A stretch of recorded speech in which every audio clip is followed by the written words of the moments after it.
Okay, we're going to take a look at a chord progression called Piano Right Hand Pivot Progression 09-11-2024. We're using a chart that is not typical notation. We're using kind of a shorthand. This is the name of the chord.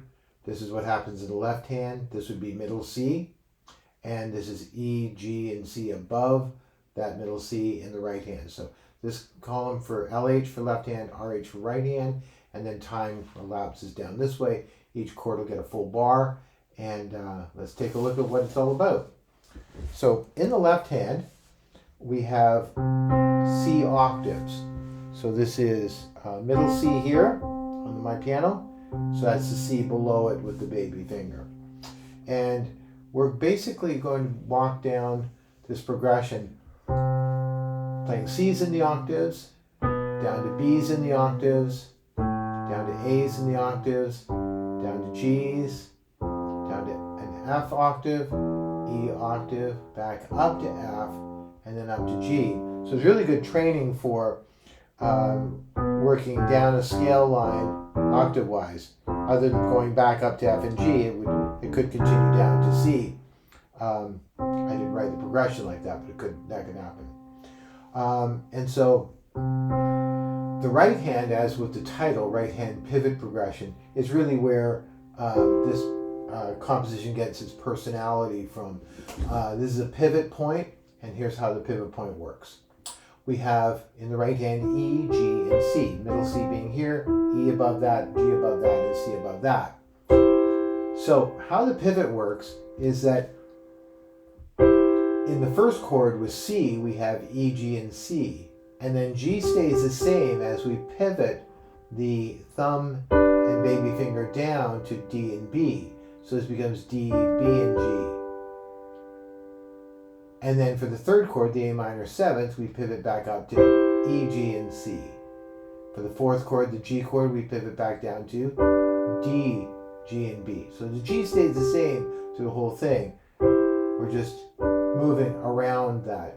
Back up to E, G, and C, back down to D, B, and G. Back up to E, G, and C, back down to D, B, and G. It's the kind of progression that I like because with each movement of a new bass note, each of these two pivots that would pretty soon get kind of boring have a different personality with each of the bass notes that end up underneath it. So the progression is going to sound like this: 2, 3, and 4, 1 and 2 and 3 and 4, 1 and 2 and 3 and 4 and 1 and 2, 3 and 4 and 1, 2 and 3, 4 and 1 and 2 and 3, 4, 1, 2 and 3 and 4 and 1 and 2 and 3 and 4 and.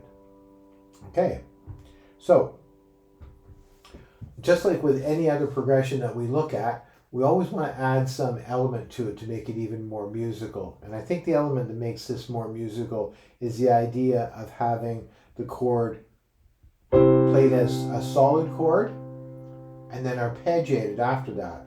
So we play it as a solid. This is kind of called comping.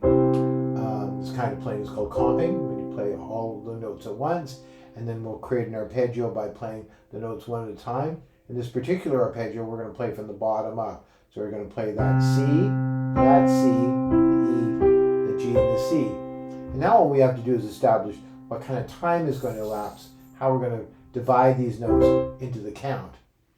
So 1 and 2 and 3 and 4 and. Perfect count, because ultimately we have these 5 notes taking up from the end of 2 and 3 and 4 and. So it consumes all of the remainder of the time in that particular bar.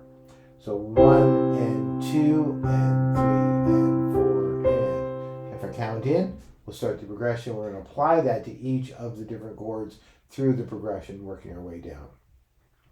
2 and 3 and 4. 1 and 2 and 3 and 4 and 1 and 2 and 3 and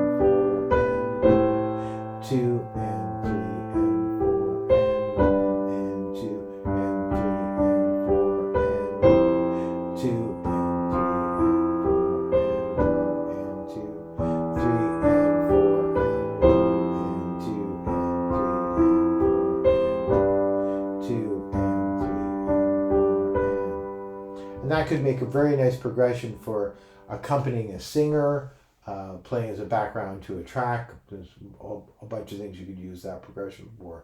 In each case, we make a different kind of chord because of the bass notes moving down. First, we have a C chord, C being the first, C being the first of the scale, E is the third note of the C scale, G is the fifth note, and C is the first.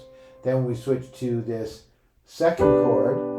We have a G with a B in the bass. This is the B in the bass of that chord.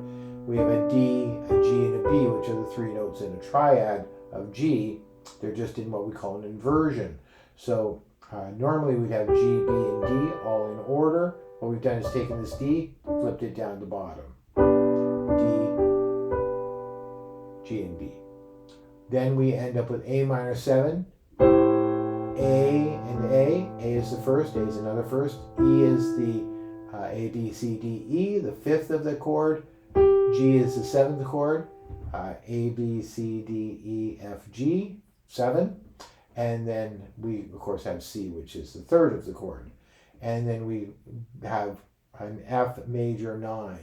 So the F major 9, it looks like this. Like that. F is the first, F is another first. E is the seventh, G is the ninth, C is the third.